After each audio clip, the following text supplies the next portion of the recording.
चित्रलेखा उपन्यास का 15वां परिच्छेद। यशोधरा ने अपना कथन पूरा किया। उसने अपने चलने का प्रबंध कर लिया। दूसरे दिन सब लोगों ने काशी को प्रस्थान कर दिया। उस समय संध्या हो गई थी। ग्रीष्म ऋतु की रात सुहानी होती है, पर बीजगुप्त के लिए वह रात सुहानी न थी। चतुर्दशी का चांद पूरब दिशा के क्षितिज पर जल रहा था और बीजगुप्त के हृदय में एक ज्वाला जल रही थी। दास और दासियों के झुंड मसाल हाथों में लिए हुए साथ थे। मसाल के उन सोलों में बीजगुप्त ने अपने हृदय में जलते हुए सोलों का प्रतिबिंब देखा। वह मौन था। बीजगुप्त के रथ पर बीजगुप्त था और श्वेतांक भी था। मृत्युंजय के साथ यशोधरा थी। आधी रात बीत चुकी थी। चांदनी छिटक रही थी। मार्ग के समीपवर्ती उद्यानों से बेला और चमेली की भीनी भीनी सुगंध चारों ओर फैल रही थी। श्वेतांक ने निस्तब्धता भंग करते हुए कहा, क्या रात को विश्राम करना उचित न होगा? बीजगुप्त उस समय कुछ सोच रहा था। क्या सोच रहा था, यह वह स्वयं ही न जानता था। एक के बाद एक अनेक विचार उसके मस्तिष्क में उठते थे और लोप हो जाते थे। उस मानसिक अवस्था में उसे समय का कुछ भी ज्ञान न हो सका था। उसी समय मृत्युंजय का रथ उसके रथ के निकट आ गया। यशोधरा ने कहा, आर्य बीजगुप्त, क्या विश्राम करना उचित होगा? बीजगुप्त चैंक उठा। उसने आकाश की ओर देखा। चंद्रमा आकाश के पूर्वी भाग को छोड़कर पश्चिमी भाग की ओर बढ़ गया था। उसने श्वेतांक से कहा, श्वेतांक, रथ रोक दो और देखो किसी समीपवर्ती वाटिका में ठहरने का कोई प्रबंध हो सकता है। रथ रुक गया और बीजगुप्त के रथ रोकने के साथ ही अन्य रथ भी रुक गए। श्वेतांक रथ से उतरकर वाटिका की तलाश में चला गया।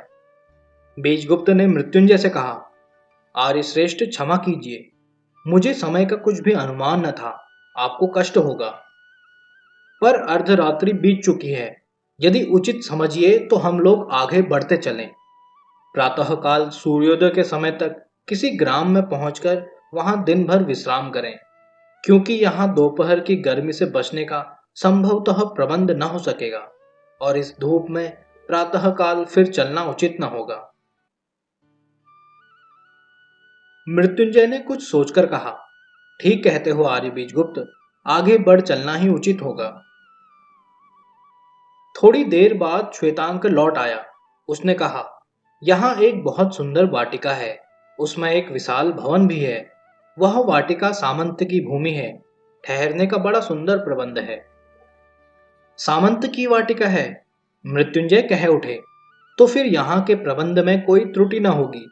आर्य बीजगुप्त, मैं इस वाटिका में ठहर चुका हूँ। सामंत का एक सुंदर प्रासाद भी यहाँ है। रथ वाटिका में मोड़ दिए गए। माली ने सामंतों का स्वागत किया। उद्यान में अतिथियों के पलंग लगा दिए गए। सब लोग थके थे ही सो गए, पर बीजगुप्त को नींद न आई। बीजगुप्त कहाँ जा रहा था? क्यों जा रहा था? इन प्रश्नों ने उसके मस्तिष्क को चक्कर में डाल रखा था। वह काशी जा रहा था, शांति पाने के लिए, अपनी मानसिक पीड़ा को दूर करने के लिए, अपने कर्तव्य से च्युत न होने के लिए। वह पाटलिपुत्र छोड़ आया था, यशोधरा से दूर रहने के लिए, चित्रलेखा से दूर हटने के लिए। पर यशोधरा से वह दूर न हट सका। यशोधरा उसके और निकट आ गई।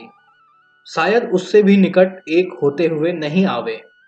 असंभव, बीजगुप्त किंचित जोर से कह उठा। बीजगुप्त यशोधरा से प्रेम न कर सका। उसकी दृष्टि के आगे से यशोधरा हट गई। चित्रलेखा आई। चित्रलेखा कौन थी? उसके जीवन से चित्रलेखा का क्या संबंध था? चित्रलेखा उसकी प्रेमिका थी, पत्नी थी। वह चित्रलेखा से प्रेम करता था। चित्रलेखा उससे प्रेम करती थी। क्या वह अब भी प्रेम करती थी? शायद हाँ, शायद ना। हाँ, इसलिए कि उसने बीजगुप्त को छोड़ा था, उसी के हित के लिए। हाँ, इसलिए कि उसने कुमारगिरी के सामने स्वीकृत किया था। नहीं इसलिए कि वह बिना उसकी इच्छा के उसके जीवन को भार बनाते हुए चली गई। यही सोचते सोचते बीजगुप्त को कलरव गान सुनाई दिया। पूर्व दिशा में प्रकाश की प्रथम रश्मि अपना स्वर्ण अंचल फैलाए हुए प्रातःकालीन पवन से अटखेलियां कर रही थी और तारे पीले पड़कर एक के बाद एक अपना अस्तित्व मिटाते चले जा रहे थे। उसने देखा कि उससे थोड़ी दूर पर यशोधरा खड़ी हुई बेले की अधखिली कली पर के हिमजल के साथ खेल रही है। बीजगुप्त उठ खड़ा हुआ। नित्य कर्म से निवृत्त होकर वह वाटिका में सुगंधित तथा शीतल समीर से अपने तप्त हृदय को शांत करने आया। यशोधरा के हाथ में फूल थे। उसने बीजगुप्त को बुलाया। आर्य बीजगुप्त, देखो, प्रकृति के इस सुंदर रूप को तो देखो। यहाँ कितना उल्लास है, कितनी शांति है और कितना सौंदर्य है। सारे जगत की चिंता, उसकी तृष्णा और अभिशाप से भरी हलचल से दूर, अति दूर, यहाँ पर निष्कलंक जीवन तितलियों के रंगीन परों के साथ अटखेलियां कर रहा है। बीजगुप्त पास आ गया। वह यशोधरा के पार्श्व में खड़ा हो गया। उसने एक बार अपने चारों ओर देखा। देवी यशोधरा, मुझे प्रकृति में कोई सुंदरता नहीं दिखलाई देती। प्रकृति में आपको सुंदरता नहीं दिखलाई देती? यशोधरा ने आश्चर्यचकित नेत्रों से बीजगुप्त को देखा। आर्य बीजगुप्त, क्या आप सत्य कह रहे हैं या हंसी कर रहे हैं? हंसी नहीं कर रहा हूं देवी, मैं सत्य कह रहा हूं। तुम कह रही हो कि प्रकृति सुंदर है, मुझे प्रकृति कुरूप दिखलाई देती है। यशोधरा बीजगुप्त की बात मानने को तैयार न थी।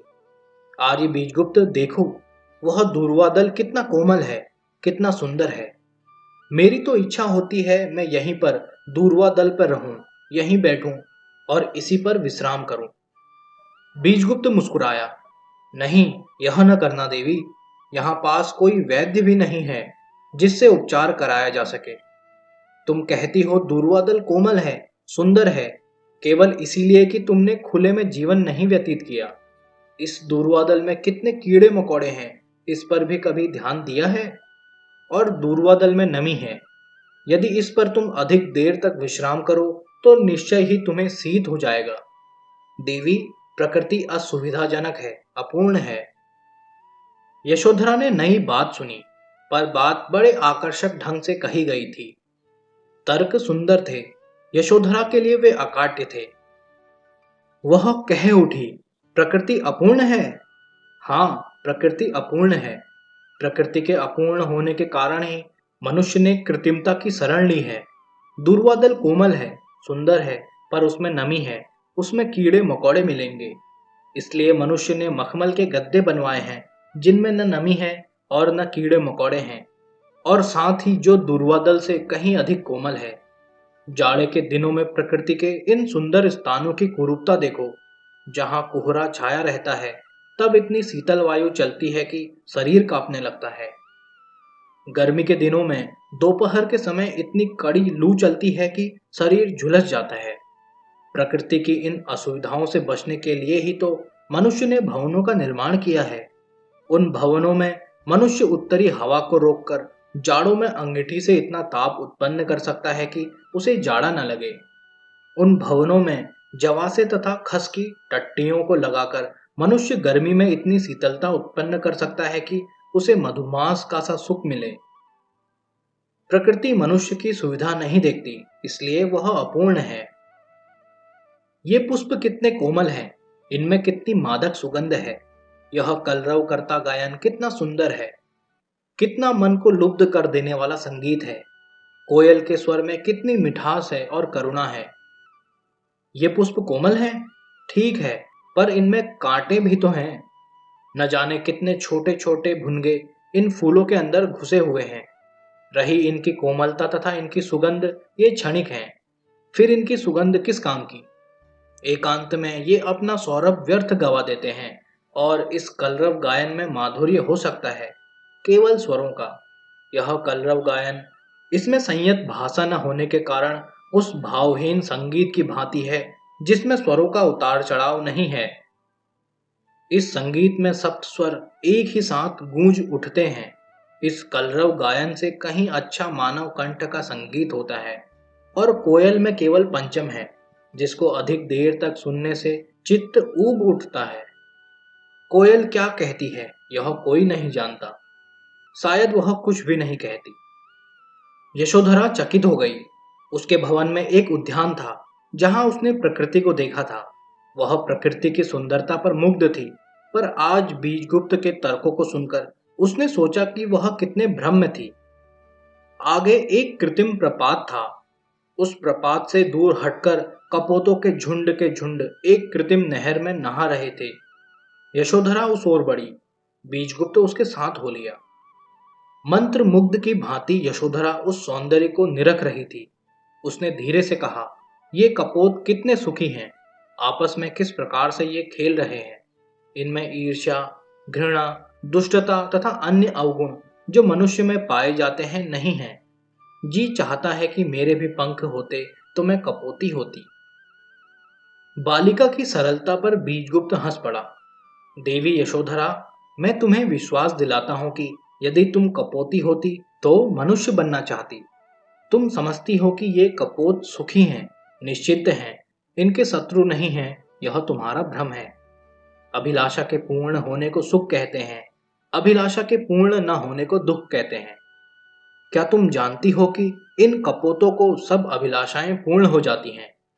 प्रश्न तो यह है कि क्या इनके अभिलाषाएं होती भी हैं? मनुष्य इन पशुओं तथा पक्षियों से श्रेष्ठ इसलिए है कि उसमें अभिलाषाएं होती हैं और वह अभिलाषा को पूर्ण करके सुखी होता है। मनुष्य करता है, पैदा होकर अकर्मण्यता का जीवन व्यतीत करके मर जाने के लिए नहीं बनाया जाता। वह बनाया जाता है कर्म करने के लिए। पशु और पक्षी भोजन के लिए किस बुरी तरह से झगड़ते हैं। फिर भी यह याद रखना, मनुष्य को अपने भोजन के लिए परिश्रम करना पड़ता है। वह हल चलाता है और अन्न उत्पन्न करता है, पर पशु और पक्षी प्रकृति के पदार्थों पर रहते हैं। पृथ्वी के कीड़े मकोड़ों को खाकर पक्षी जीवित रहते हैं। पशुओं में तो एक दूसरे को खा जाते हैं। इन कपोतों के शत्रु बाज जब इन पर झपटते हैं तब इनकी दशा देखो। इन्हें कितनी चिंता रहती है, ये कितने विवश हैं। यशोधरा आश्चर्य से बीजगुप्त को देख रही थी। बीजगुप्त ने कुछ रुककर कहा, देवी यशोधरा, तुम समझती होगी कि प्राकृतिक वातावरण में रहने वाला मनुष्य सुखी है, पर एक बात याद रखना, मनुष्य अपनी स्थिति से कभी संतुष्ट नहीं रहता। तुम राजप्रसाद में पली हो, राजप्रासाद में तुम्हें कोई रुचि नहीं। उसकी सुंदरता तथा उसकी सार्थकता के प्रति तुम उदासीन हो। उदासीन ही नहीं, कभी कभी तुम्हारी उस वातावरण को छोड़ने की इच्छा भी होती होगी। तुम इस प्रकृति के निकटस्थ झोपड़ियों में सदा सुख देखती होगी।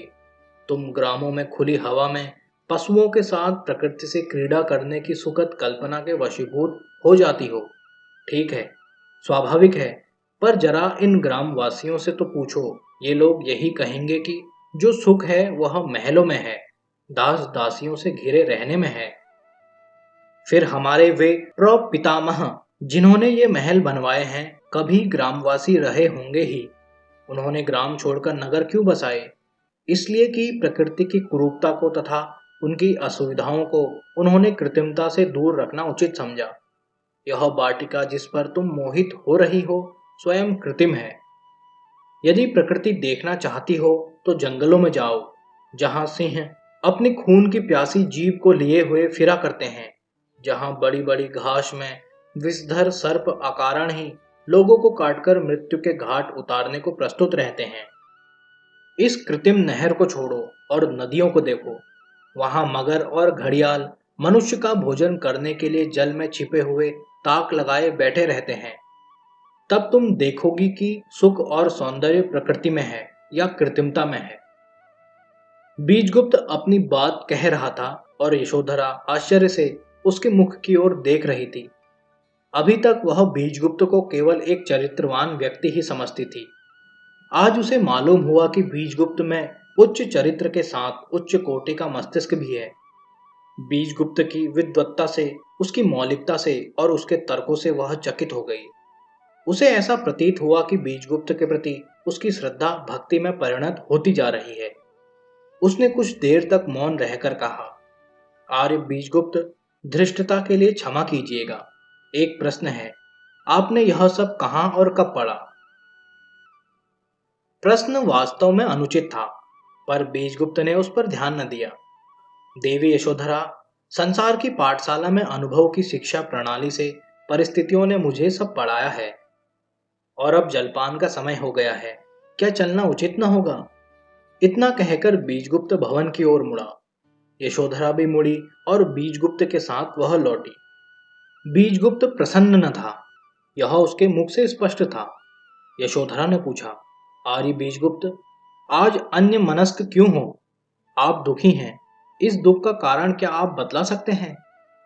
एक ठंडी सांस लेकर बीजगुप्त ने कहा, हाँ देवी यशोधरा, मैं दुखी हूं, पर मेरे दुख का कारण सुनकर क्या करोगी? तुम्हारा उस कारण को न जानना ही उचित है। क्या वह कारण गुप्त है? नहीं, मेरे जीवन की कोई बात गुप्त नहीं है। गुप्त वे बातें रखी जाती हैं जो अनुचित होती हैं। गुप्त रखना भय का द्योतक है और भयभीत होना मनुष्य के अपराधी होने का द्योतक है। मैं जो करता हूं उसे उचित समझता हूं, इसलिए उसे कभी गुप्त नहीं रखता। कारण मैं तुम्हें इसलिए नहीं बतलाना चाहता कि अपने दुख से दूसरे को दुखी करना अनुचित है। यशोधरा चुप हो गई। उसने अनुभव किया कि वह इस विषय पर बातें छेड़कर बीजगुप्त को अधिक दुखित बना रही है। इस समय वे दोनों भवन तक पहुंच गए थे। आर्यश्रेष्ठ मृत्युंजय तथा श्वेतांक इन लोगों की प्रतीक्षा कर रहे थे। जलपान का प्रबंध हो गया था। यशोधरा दौड़कर मृत्युंजय के गले से लिपट गई। पिताजी, आज आर्य बीजगुप्त ने मुझे ऐसी बातें बतलाई जिनसे मेरी आंखें खुल गई। मेरी पुरानी धारणाओं को इन्होंने बिल्कुल निर्मूल साबित कर दिया। आर्य बीजगुप्त बहुत बड़े विद्वान हैं, यह मुझे आज मालूम हुआ। उस समय यशोधरा बीजगुप्त की ओर देख रही थी। यशोधरा ने श्वेतांक की ओर दृष्टि डाली। श्वेतांक का मुख पीला था। ऐसा मालूम होता था कि श्वेतांक पीड़ित है। यशोधरा ने श्वेतांक का हाथ पकड़कर कहा, आर्य श्वेतांक, क्या तुम अस्वस्थ हो? इतना कहकर यशोधरा श्वेतांक की नाड़ी की परीक्षा करने लगी। नहीं, तुम्हें ज्वर तो नहीं है, फिर तुम्हारा मुख इतना पीला क्यों है? श्वेतांक संभवतः ठीक तरह से विश्राम न कर सकने के कारण थक गया था। बीजगुप्त ने कहा, श्वेतांक, तुम दोपहर भर सो लो। यशोधरा श्वेतांक का हाथ पकड़े खड़ी थी और श्वेतांक के मुख का पीलापन धीरे धीरे लोप होता जा रहा था। उसने कहा, मैं अस्वस्थ नहीं हूं, थोड़ा थक गया हूं, विश्राम से ठीक हो जाऊंगा। जलपान करने के बाद बीजगुप्त ने श्वेतांक से कहा, मैं बहुत थका हूं, इस समय मैं शयन करूंगा। जिस समय भोजन तैयार हो जाए उस समय तुम मुझको जगा लेना और तुम आर्य मृत्युंजय के साथ बैठो। वे ऐसा न समझे कि हम लोग उनकी कोई परवाह नहीं करते। मृत्युंजय तथा यशोधरा के साथ बैठकर श्वेतांक बातें करता रहा। यशोधरा ने प्रातः काल की प्रकृति के विषय की बातचीत सुनाई। मृत्युंजय बीजगुप्त के तर्कों को सुनकर आश्चर्यचकित हो गए। फिर उन्होंने कहा, श्वेतांक, आर्य बीजगुप्त कुछ अस्वस्थ से दिखलाई देते हैं। श्वेतांक के उत्तर देने से पहले ही यशोधरा ने कहा, हाँ, मेरा भी ऐसा अनुमान है और आर्य बीजगुप्त से मैंने पूछा भी। उन्होंने स्वीकार कर लिया कि वे दुखी हैं, पर मैंने कारण पूछा तो उन्होंने कहा कि वे कारण न बतलाएंगे। इस बार यशोधरा की दृष्टि श्वेतांक की ओर थी। मृत्युंजय ने कहा, बहुत सी बातें ऐसी होती हैं जो गुप्त होती हैं। संभवतः यद्यपि मनुष्य में गुप्त भेदों का होना उसकी दूषित प्रवृत्ति का द्योतक है, मनुष्य अपनी बातें गुप्त इसलिए रखता है कि वह भय खाता है कि कहीं समाज यदि उन बातों को जान जाए तो उसकी समालोचना न करे या उसको बुरा न कहे। फिर भी मैं इतना कह सकती हूं कि बीजगुप्त के दुख का कारण गुप्त नहीं है। उन्होंने मुझसे स्वयं यह कहा था और शायद यह परिभाषा भी की, मनुष्य में गुप्त भेदों का होना उसकी कलुषित प्रवृत्ति का द्योतक है। आर्य बीजगुप्त की हैं। श्वेतांक ने व्यंग्यात्मक हंसी हंसते हुए कहा, नहीं, समर्थ के लिए इसमें गलती नहीं। जो व्यक्ति समाज को ठुकराकर जीवित रह सकता है उसके लिए यह सिद्धांत सर्वथा उचित है, पर संसार समर्थ नहीं है। मुझे ही ले लो, मैं आर्य बीजगुप्त का सेवक हूं। उनकी आज्ञा ही मेरी इच्छा है, मेरा कर्तव्य है। मुझ में भी व्यक्तित्व है, पर वह व्यक्तित्व किस काम का? मैं पराधीन हूं। कभी विरोध की स्वाभाविक आग मेरे उर को प्रज्वलित कर देती है। उस समय उस विरोध की आग को प्रकट करके कलह उत्पन्न कर लेना उचित होगा या उस आग को दबाकर कर्तव्यरत हो जाना उचित होगा? इसका उत्तर स्पष्ट है। मृत्युंजय ने कहा, वत्स श्वेतांक, तुम्हारा यह विरोध अनुचित है और इसीलिए उसको गुप्त रखना उचित होगा। यशोधरा ने धीरे से कहा, तुम्हारा यह विरोध उचित है आर्य श्वेतांक, मुझे तुम्हारी इस अवस्था पर दुख है। श्वेतांक ने यशोधरा की आंखों में सहानुभूति मिश्रित प्रेम की एक आभा देखी।